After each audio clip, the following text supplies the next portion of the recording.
Au Brésil, le 24 septembre 1966, Paulo Ochoa Ribeiro Filho est licencié de l'Université de Brasilia en relations internationales depuis 1988. En 1989, il intègre l'Université Sophia de Tokyo comme étudiant-chercheur avec comme thème « Politique extérieure multilatérale japonaise ». 3 années plus tard, l'ambassadeur Paulo soutiendra une thèse de doctorat en culture comparée dans la même université, une thèse qui portait sur l'autonomie et sécurité pour la politique japonaise dans un monde interdépendant. En 1995, cet homme politique suivra de cours de préparation à la carrière des diplomates à l'Institut Rio Branco. En septembre 2011, ces diplomates soutiendra à nouveau une thèse sur les relations entre Brésil et Arabie Saoudite, titrée « Les nouvelles perspectives ». Ce serait en 1996 que notre invité d'aujourd'hui s'ouvrira au monde diplomatique comme 3e secrétaire en mission provisoire à l'ambassade du Brésil à Cuba. Il assumera 2 fois le poste d'assistant de division de l'Europe 1 entre avril 1996 et septembre 1997 et mars 1998 et décembre de cette même année.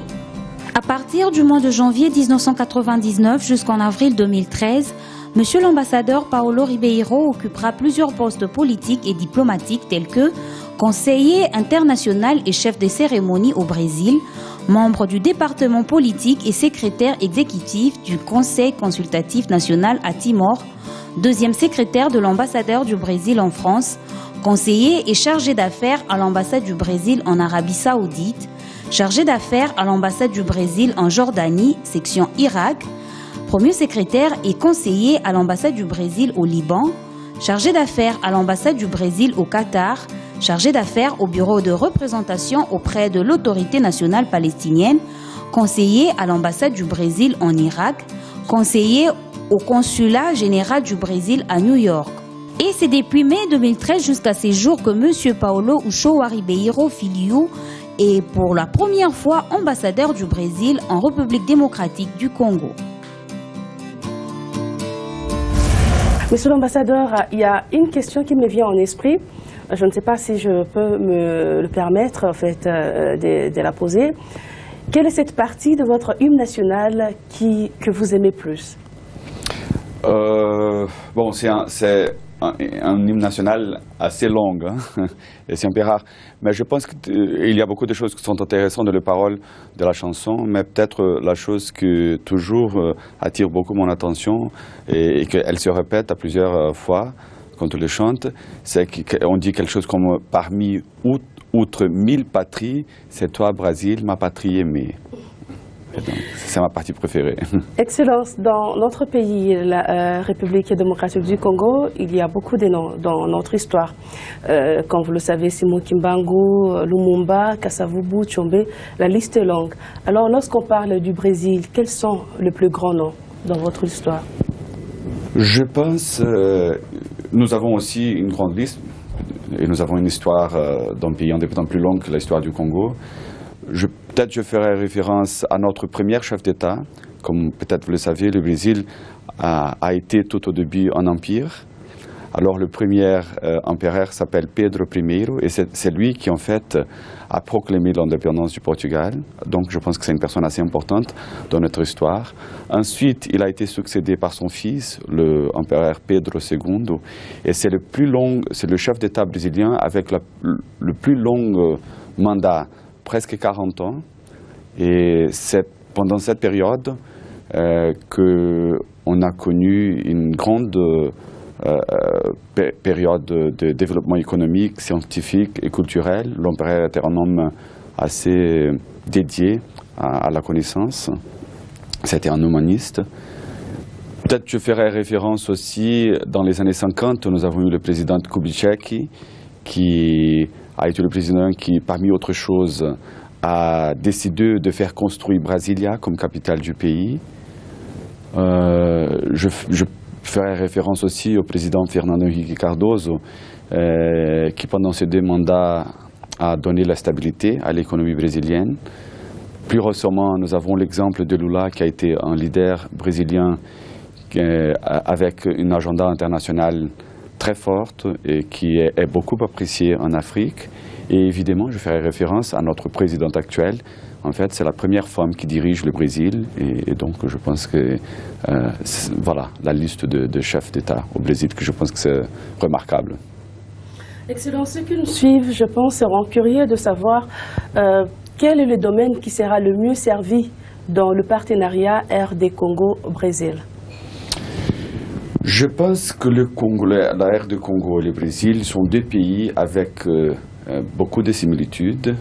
D'abord, nous sommes des énormes pays dans nos régions, nous sommes des pays avec beaucoup de voisins, nous sommes des pays avec beaucoup de richesses naturelles, avec des grandes aires de couverture des forêts tropicales, avec des grandes populations, avec une grande potentiel de générer l'énergie électrique à partir de fleuves. Et c'est difficile de choisir ou d'indiquer un domaine où la coopération pourrait être davantage pour nos deux pays. Je pense que dans tous ces domaines-là, nous avons la possibilité de développer une collaboration bilatérale qui pourrait donner des résultats positifs à nos deux populations, à nos deux gouvernements. Et qui sont vos meilleurs amis? Ici au Congo? Dans la vie. Dans la vie, bon, j'ai la chance d'avoir une grande collection de grands amis au monde, parce que comme j'ai vécu déjà sur les 5 continents de la planète, mais si je devrais dire quelques noms, je dirais d'abord une amie brésilienne qui habite à Rio, Maria Pia. Je dirais aussi des amis qui habitent à Rio, Lénine Amaya, Oscar Metzavat. À Brasilia, je dirais Irène, Adriane.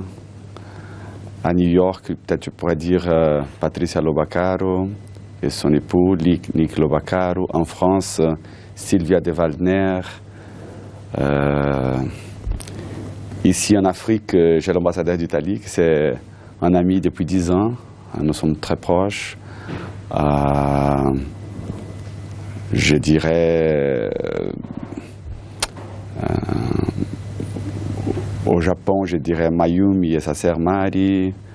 Enfin, beaucoup d'amis. Parmi tous ces amis, nous avons choisi 4 qui ont accepté de nous donner leur version de qui vous êtes. Je vous invite à le suivre.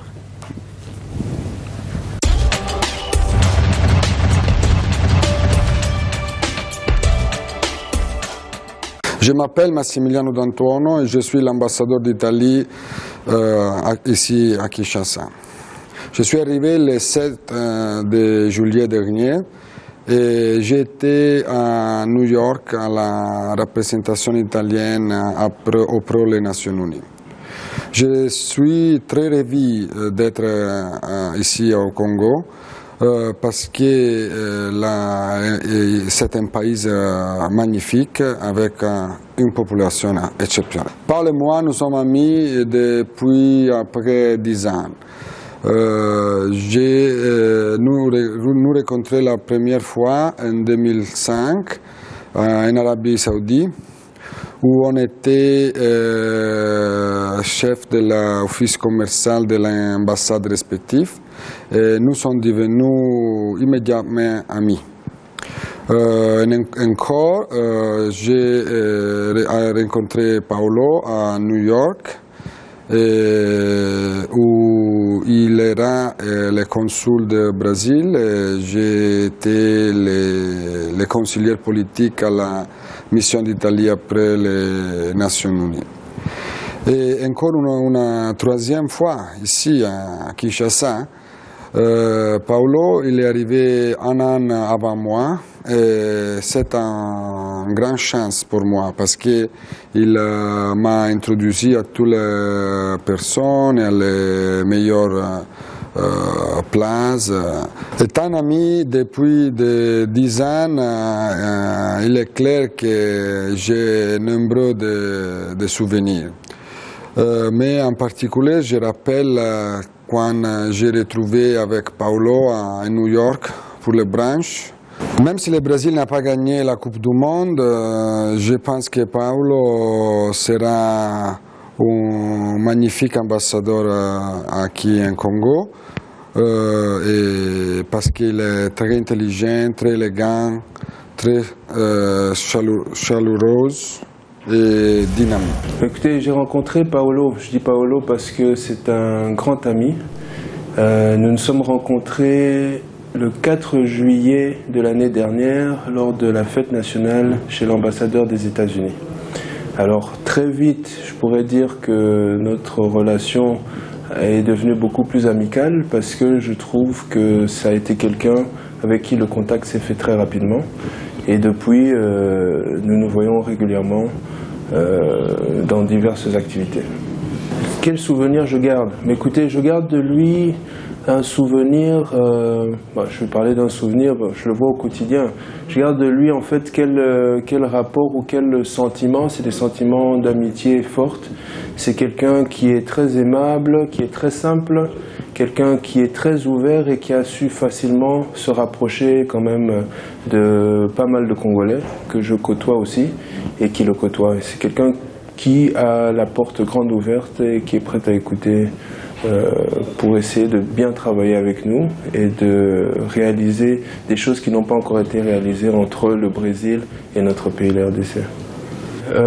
C'est un conseil que je donnerais à Paolo, ce serait beaucoup plus de rentrer dans les réalités au niveau des provinces. Peut-être dès qu'il aura l'occasion, c'est de voyager un peu plus à l'intérieur du Congo et de voir ce qu'il y a lieu de faire là-bas, parce qu'éventuellement, je pense que quand on parle de coopération entre deux pays, le Brésil a beaucoup apporté à la République démocratique du Congo, et je pense que lui est l'acteur principal qui pourra faire en sorte que ces choses se réalisent.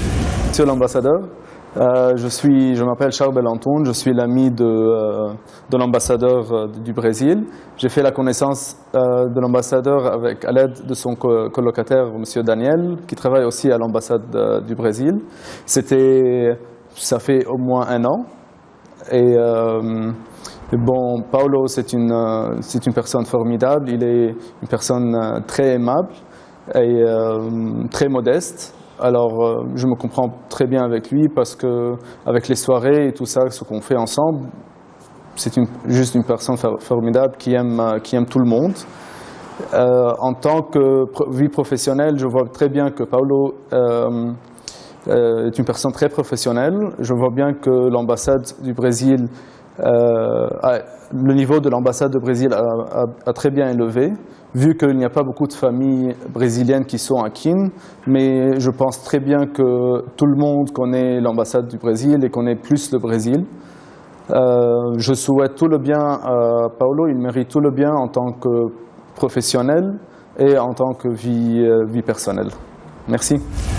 S'il faut parler de Paolo, ça c'est bon, sans mentir, sans blague, c'est vraiment difficile de pouvoir le contenir dans quelques mots. Donc c'est quelqu'un quand même qui est plein d'énergie, plein de dynamisme et très intelligent. Ça, j'ai toujours apprécié chez lui. C'est quelqu'un de très intelligent et très dynamique. Ça, ce sont vraiment les points que moi j'ai toujours vraiment apprécié chez lui, parce qu'il est très dynamique et très intelligent. Il sait faire ce qu'il faut faire au bon moment. Et quelque chose qui m'a toujours aussi impressionné chez lui, c'est que si vous lui emmenez un document, peu importe quel type de document, peu importe sa grandeur, c'est quelqu'un qui le met devant lui et il commence à lire ligne par ligne du début à la fin. J'ai jamais vu ça chez des autorités ou qui que ce soit, mais il le lit et il le comprend. C'est pas que non, il lit tac, tac, tac, non, deuxième, troisième, et puis non, peu importe la grandeur, il va le lire ligne par ligne et il essaie de comprendre jusqu'à la fin. Au fait, ça, je sais pas comment est-ce qu'il fait. Et non, mais c'est des qualités, il a tout plein de qualités en tout cas. Moi, je pense qu'il a plus de qualité que de défauts, ça c'est sûr. Moi je suis convaincu, parce que je n'ai pas encore vu avec un quelconque défaut. Je sais que c'est un humain, il doit en avoir, mais en tout cas depuis que je le connais, on a passé pas mal de temps, mais pas encore de défauts. Et puis c'est quelqu'un qui, quand il discute avec des gens, tu ne sens pas cette différence entre moi c'est l'ambassadeur, vous êtes des agents et tout. Jamais. Lui, il n'a jamais été comme ça. Il est venu même 2 fois à Limete sous la pluie. On s'est mouillé avec lui. On l'a un peu fait patauger dans la boue là, avec la capoeira. En tout cas, c'est quelqu'un de super simple, super dynamique, super intelligent et en tout cas, il a tout plein d'avenir devant lui. S'il y avait pas mal de gens comme ça dans ce monde, je crois que le monde serait quand même pas mal, quoi. De retour sur notre plateau, derrière le masque, quelle est votre réaction juste après cette vidéo?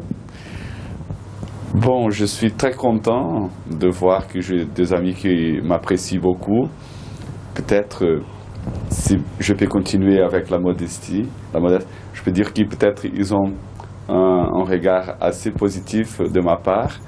Je ne sais pas si moi-même, si j'aurais été appelé à parler de moi, si j'aurais été assez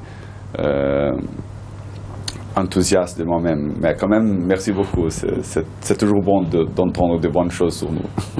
En parlant de l'équipe du Brésil, quel a été l'impact de la Coupe du Monde sur l'économie brésilienne? Bon, je ne sais pas s'il y a encore des numéros, des chiffres disponibles pour comptabiliser l'impact sur l'économie brésilienne. Et je sais qu'il y a toujours beaucoup de débats autour de la réalisation des grands événements sportifs. Je pense que la Coupe du Monde, l'organisation de la Coupe du Monde et aussi l'organisation des Jeux Olympiques, que d'ailleurs nous organisons en 2016, sont aujourd'hui au centre d'un débat. Il y a une partie de ceux qui donnent leur opinion sur ces événements qui sont un peu contre parce qu'ils disent que les dépenses sont beaucoup plus grandes que les avantages. Il y a les autres qui disent que non, que même si les dépenses sont grandes, il y a aussi beaucoup d'avantages. Moi, je ne suis pas un spécialiste dans le domaine et donc je ne peux pas donner un avis assez technique, mais je pense que c'est une bonne opportunité pour un pays ou pour une ville, dans le cas des Jeux Olympiques, le cas de la Coupe du Monde, c'est plutôt le pays parce qu'on visite plusieurs villes,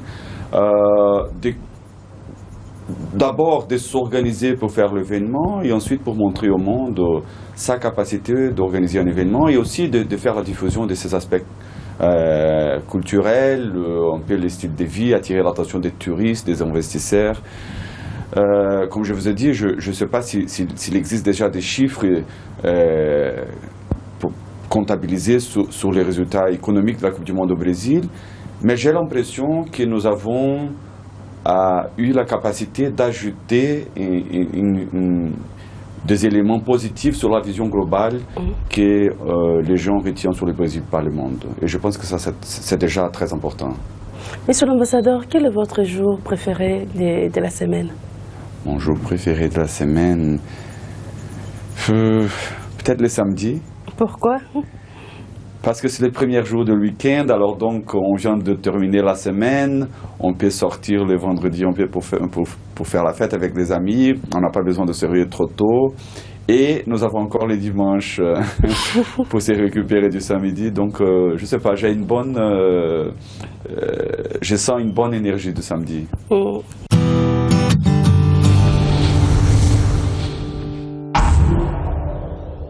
Nous passons à notre troisième rubrique. C'est Lingua. Vous allez ouvrir et puis nous lire le proverbe que vous allez trouver.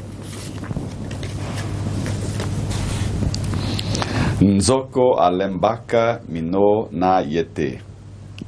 Vous avez une décision. Quelle langue? Je dirais le lingala. Oui. Alors, ce que vous venez de lire signifie en français: l'éléphant ne se lasse pas de ses ivoires. Donc, comme leçon à tirer, il faut accepter de supporter ses lourdes responsabilités. Excellence, le peuple congolais aime beaucoup s'ouvrir à d'autres cultures. Alors, à quand pensez-vous ouvrir un centre culturel brésilien? Bon, oui, je sais que les Congolais sont assez ouverts à des cultures étrangères. Et d'ailleurs, je voulais dire que quand on étudie l'histoire brésilienne, et quand on comprend évidemment que l'histoire brésilienne est liée à l'arrivée du Portugal en 1500 au Brésil, et qui, peu après l'arrivée des Portugais au Brésil, on a commencé à recevoir aussi, disons, la première vague d'immigration africaine vers les continents américains, même si c'était une migration forcée, ce n'était pas une immigration volontaire, peut-être comme quand on observe aujourd'hui. Les Portugais, ils étaient aussi au Congo tout au départ de leur histoire, de leur présence en Afrique. Et dans cette première vague d'immigration forcée africaine vers le continent américain et vers évidemment le Brésil, il y avait les Congolais, ceux qui aujourd'hui sont ceux des nationalités congolais. Alors je pense à partir de ce moment-là, on peut établir que les relations entre le Congo et le Brésil ont commencé à cette période. Et peut-être c'est pour ça, le Brésil, comme vous le savez, c'est un pays composé par l'immigration majoritairement. Nous avons évidemment les Portugais qui sont notre pays de colonisation, mais aujourd'hui nous avons toutes les nationalités représentées sur notre territoire. Et nous avons une forte influence africaine sur notre culture. Et peut-être c'est pour ça que l'Afrique s'intéresse beaucoup au Brésil. Peut-être les Africains reconnaissent dans le Brésil et dans sa culture des éléments qui appartiennent à eux-mêmes, à leur propre culture. Je serais super content de pouvoir participer à une telle initiative, l'ouverture d'un centre culturel brésilien à Kinshasa. Mais pour le moment, malheureusement, nous n'avons pas un tel projet, surtout parce que pour des raisons budgétaires. Mais si jamais on arrive à en avoir un centre culturel ici, je suis sûr que ça va être un centre très populaire. Et quelle est votre mission prioritaire au cours de votre mandat?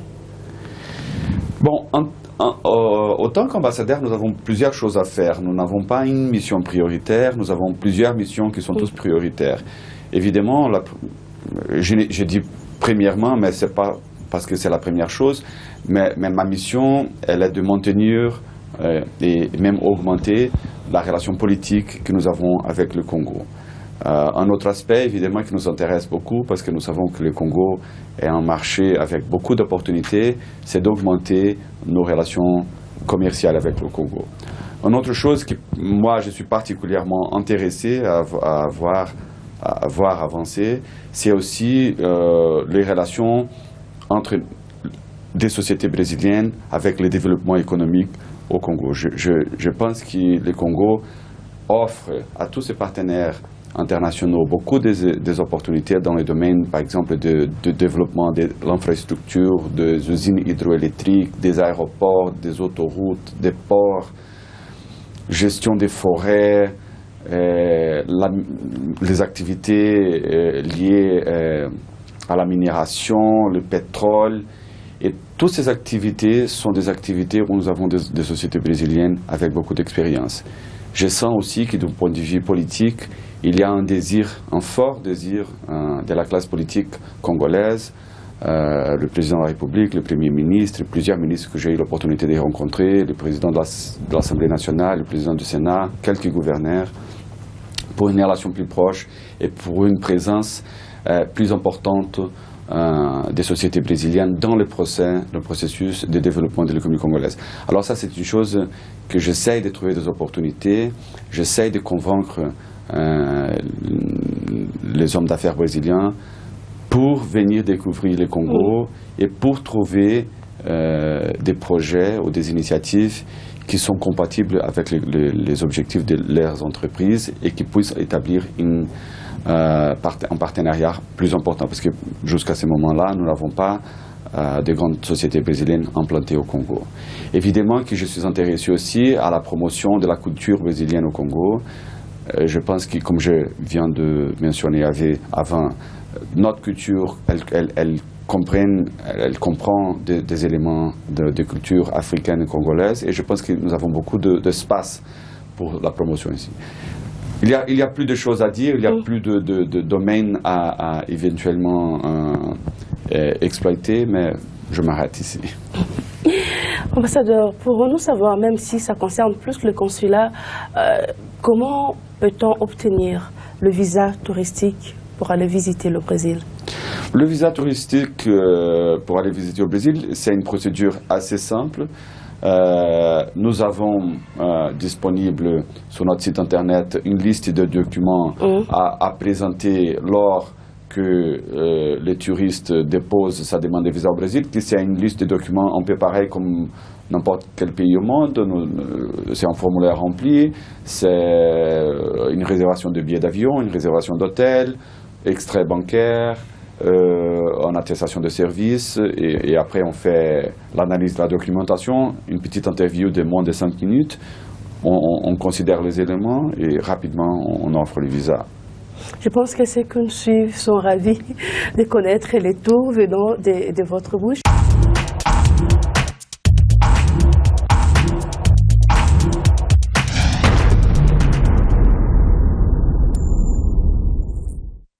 Alors nous passons à notre toute dernière rubrique pour finir cette émission. Je vous poserai 5 questions et vous allez me répondre par vrai ou faux.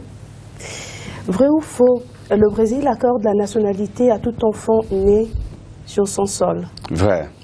Vrai ou faux, Excellence, vous aimez beaucoup manger du poulet au raisin sec. Vrai. Vrai ou faux, vous avez déjà visité l'école de Samba. Ah oui, vrai. Vrai ou faux, le Brésil octroie le bourse partielle aux jeunes étudiants congolais. Vrai. Vrai ou faux, l'ambassadeur Paulo porte plus le trait physique de son père. Faux, je dirais plutôt ma mère. Faux. Alors vous avez quelque chose à ajouter pour finir l'émission? Non, je voulais tout simplement vous remercier pour l'opportunité de m'avoir choisi pour cette émission. Je suis content d'être venu. Je suis content de pouvoir partager avec l'audience de votre programme quelques aspects sur le Brésil, sur sa relation avec la RDC et sur moi-même. Et c'est ça. Voilà, un grand merci à vous de nous avoir suivis. On se retrouve très prochainement et ce sera avec un autre invité, toujours dans le cadre de ces programmes Derrière le masque.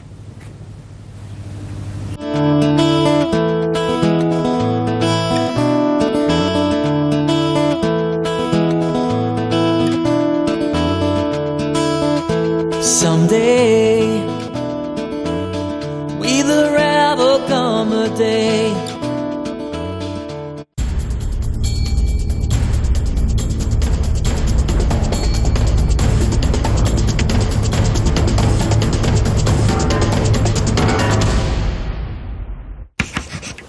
Vous êtes encerclé par une bande de méchants.